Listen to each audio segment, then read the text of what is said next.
బొగ్గంటేనే కాలుష్యం. బొగ్గు తవ్వకాలు కాలుష్యమే, తగలబెట్టాక కాలుష్యమే, దాంతో ఉత్పత్తి చేసేటువంటి కరెంటు కాలుష్యమే. అయితే చైనా శాస్త్రవేత్తలు ఈ బొగ్గు వినియోగంలో ఒక సంచలనాత్మకమైనటువంటి మార్పు తీసుకొచ్చారట. ప్రపంచంలోని మొట్టమొదటి జీరో కార్బన్ ఎమిషన్ సున్నా ఉద్గారాల బ్యాటరీని ఆవిష్కరించారట. జెడ్సీడీసీఎఫ్సి సాంకేతికతట.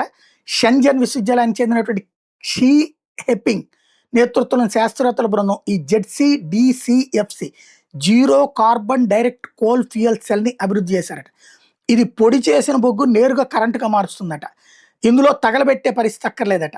సాధారణంగా బొగ్గును మండించి కరెంటును తయారు చేస్తారు కదా, ఇందులో బొగ్గును మండించాల్సిన అవసరం లేకుండా, స్టిమ్ టర్బైన్లు కూడా అక్కర్లేకుండా విద్యుత్ రసాయన చర్య ద్వారా కరెంటు ఉత్పత్తి చేస్తారట.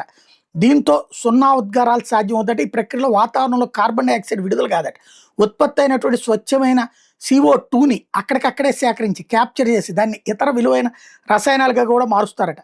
అత్యధిక సామర్థ్యం ఉంటుందట. దీనికి సాధారణ బొగ్గు విద్యుత్ కేంద్రాల సామర్థ్యం కార్నోట్ పరిమితి ప్రకారం కేవలం 40% లోపు ఉంటాయి. ఈ కొత్త సాంకేతికత చాలా ఎక్కువ సామర్థ్యాన్ని కలిగి ఉంటుందట.